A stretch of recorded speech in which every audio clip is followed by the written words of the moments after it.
Okay, guys, thanks for coming to this talk. My name is Pawel Rohleder. I'm from Techland, and I'm going to give you some advices or our conclusions about making AAA games within Techland. We have only 15 minutes, so I divided my talk into 3 parts. 2 parts will be here, and the 3rd part will be in a conference lobby. So if you have any questions, we can discuss them later on, because I won't be able to cover all of the topics. But hopefully, maybe we'll have some time for 2 or 3 questions, right? We'll see how the time goes.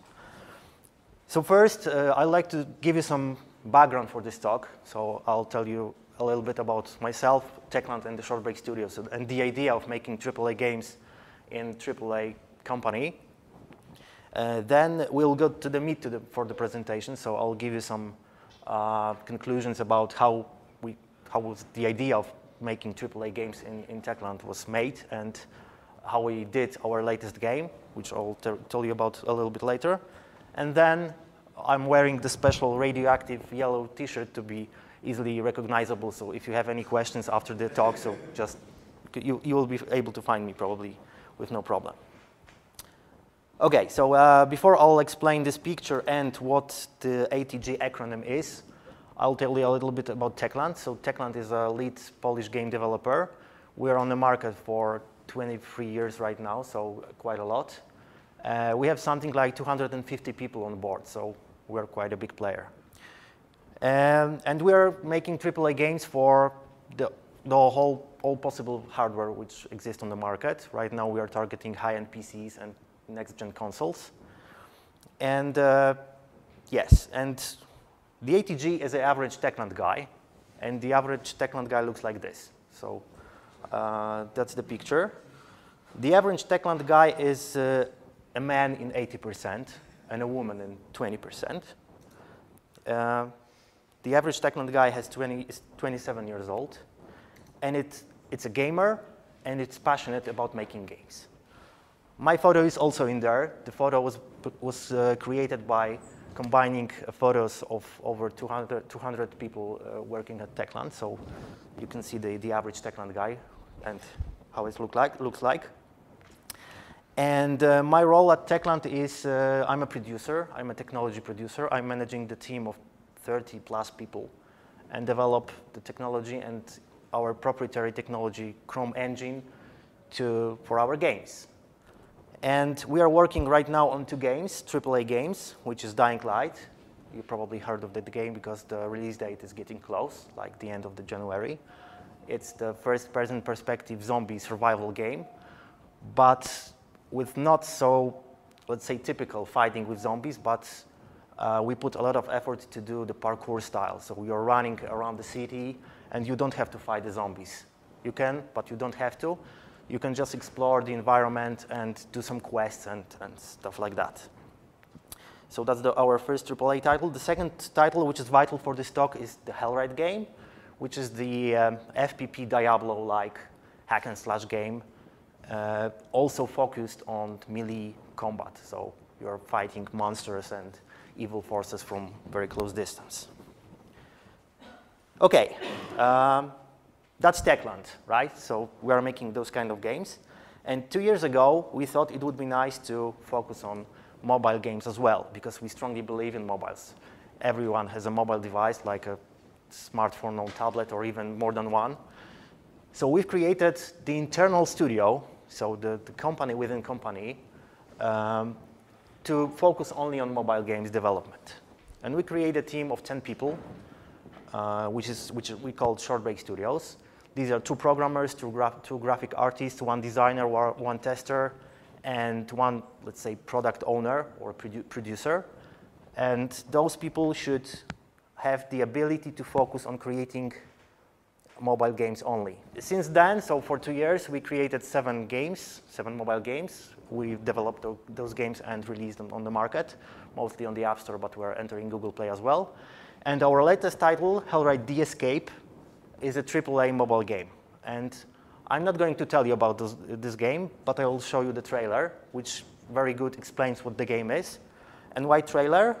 Well, because a picture is worth 1,000 words, and the trailer lasts something like 160 seconds. So at 25 frames per second, we have over 4,000 pictures, which means it's over 4.1 million words. And as the speed of speaking, I'm speaking right now at 180 words per minute, so that's the average.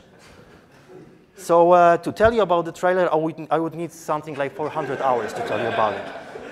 So I think it will be better to show you the trailer. So we'll go to that right now.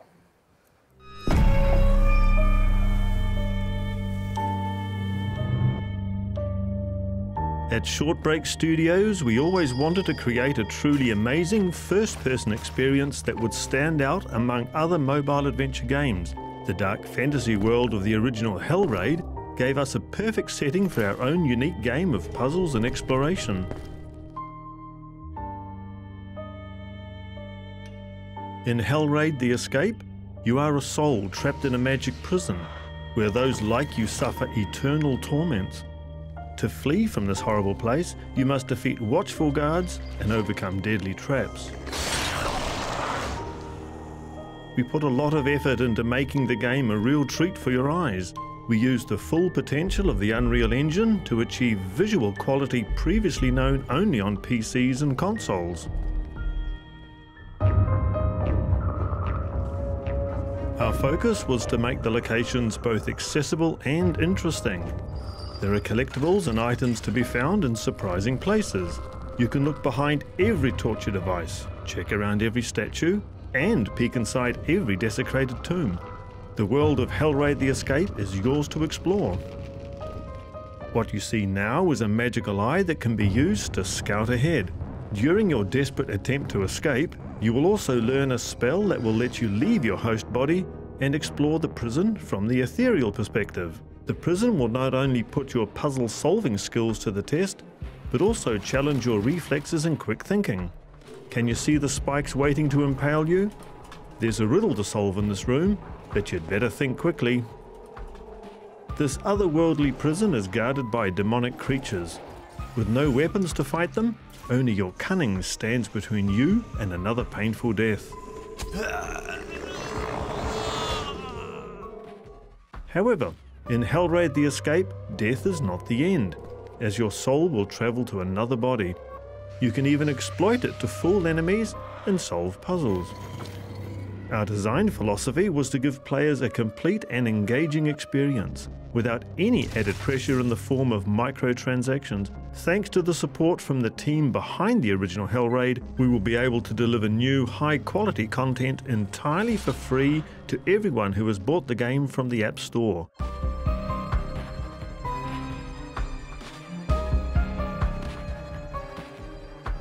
Okay, so that's the game. And right now, I would like to give you some, let's say, the information about how we made the game and what are our key learnings. So right now, we are in the middle of presentation.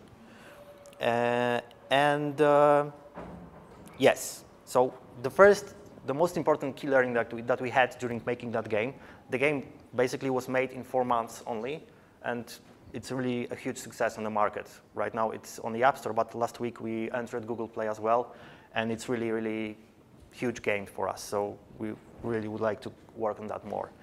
So the most important key learning was that we were using the technology which exists on the market, and it's quite well known, and it can really deliver high quality AAA graphics. So we use Unreal Engine. But if you are thinking about making the similar game, there are a lot of different technologies that you could use, like the Unity, for example, or other frameworks if you're making, for example, a 2D game, right? So that was our key learning. And we focused on creating games, not technology. It doesn't mean we don't put any effort in there at all. We created some kind of a process which was very vital to us. And for example, creating a build every Friday in the evening. So every weekend we had a build on a device that we could take to our homes, just show to our families, friends, and other people to get feedback from prototypes and other game mechanics that we had in a game. So it was a great win for us. So first key learning, use existing technology and focus on your game. The second thing, we've tried the different games in Shortbreak Studios. We just tried the casual games or the musical games, but finally we came up with that we should use our experience from Techland. Techland is creating FPP games, shooters, like Dead Island, Call of Juarez. So we tried to grab the assets from Techland, like from the Hellride game. We grabbed the idea of first-person perspective game, and then we created the mobile game with that experience because we had that. So we were focusing on our strengths, our experience, and that is another key learning that you should really be aware of. Use your experience, do what you know how to do, and just use your strength to create really high-quality game. One of the most important thing also was getting feedback. Because we used the existing technology and existing assets, after 4 days of developing, we had a playable prototype with 2 puzzles on a device. We grabbed that device, went to the market square in Wrocław, just showed to people that what we are working on. We saw their frustrations, their blocks, their smiles on the faces, and then we could just be sure that it's the right direction for our project. So we did that every weekend. We did a lot of play tests, a lot of running with devices or across the company, and just to verify that the idea is really at the good place. Of course, the first impression is very important, right? So if there are blocks, people just don't want to play the game. So getting feedback was very, very helpful in eliminating those kind of blocks, and it's really, really vital. The idea for the game should be very simple. So we started with the high concept, like we want to create a AAA game using Hellride assets, and it should be a puzzle game. That's it. And if we stick to that idea, of course, it was very easy to creatively add new features to the project, like, hey, let's add the quest system, combat system, and multiplayer. But no, we should stick, and everybody should stick to the original idea and try to, let's say, make those key features, which are 2 or 3, more deeper and more appealing. That's another good way to create the hit, right? And of course, the prototype at the very beginning, stage of our production was a big win for us as well. We were able to evaluate all new mechanics, all new puzzles that we've invented very quickly and see whether the people like it or not, right? So keep the idea simple, stay focused on your goal, and do not develop technology. Don't write complex systems, because if the game will fail, you'll just lose your time. Okay, and the most important thing is to ship the game. So if you won't release the game, you're a loser in general. You won't get the telemetry data, you won't get the sales report, you don't get anything. Getting feedback around you is important, but not as that important as getting feedback from the world. So you need to truly finish the project, and finishing the project means releasing it on the market.